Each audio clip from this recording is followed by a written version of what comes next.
కృష్ణ, ఇంత మోసం చేసిన వాళ్లకు ఈ శాస్తి చాలదు. ఏది నా ముసలం ముసలం ఎక్కడ అన్నా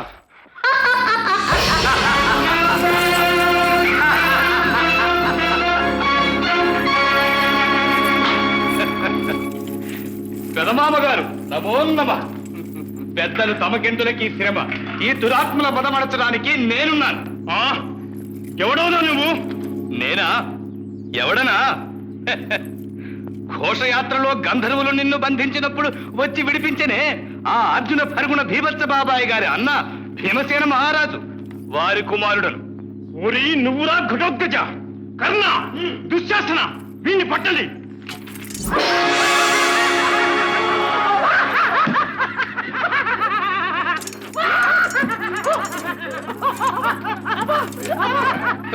ఓరోరి దుర్యోధన దుశ్శాసన కర్ణ హతకులారా, అతి దురాత్ములు మీరు. మీకు సహాయపడక ఆయుధాలు వాటి పరువు దక్కించుకుంటున్నాయి.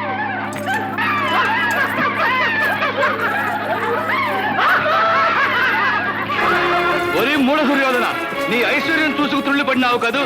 ఇప్పుడు చూడు ఎవరు ఐశ్వర్యం మోస్తున్నావు. చిన్నమయ్య,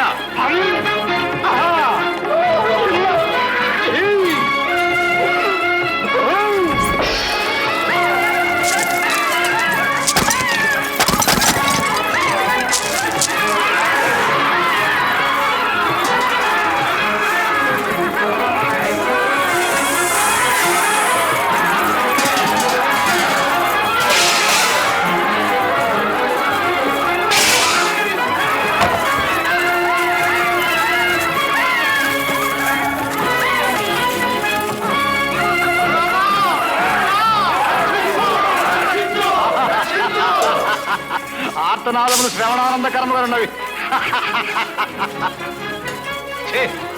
శరణార్థులను చంపనులేండిరా పిరికి పందలు. జంబు జంబు, ఈ కౌరవాధములను కట్టకట్టి ఎత్తుకుని పోయి హస్తినాపురంలో పారవేయండి.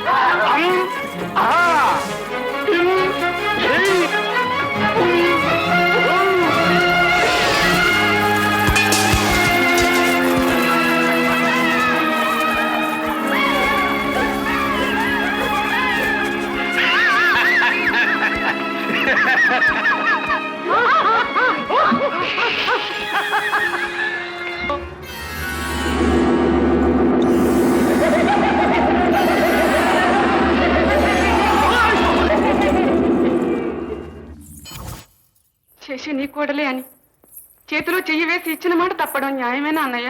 ఇది మాట తప్పడమా? ఏదో మాట వరుసకు చెల్లెలికిచ్చిన మాటాను, కౌరవ సభలో దుర్యోధన చక్రవర్తికి మెచ్చి ఇచ్చిన వరమును ఒకటేనా? అంతేకాదు, మా శత్రువులతో వియ్యమందడానికి తలపెట్టారే. ఇది నాకెంత అవమానమో ఆలోచించారా? నా భర్త, నా బావమరుదులు ఇంక నన్ను ఎంత చులకనగా చూస్తారు. అంత చులకనగా చూస్తే నీవు అక్కడికి వెళ్ళనే వెళ్ళకు. ఇక్కడ నీ గౌరవానికి ఏమీ తక్కువ లేదు.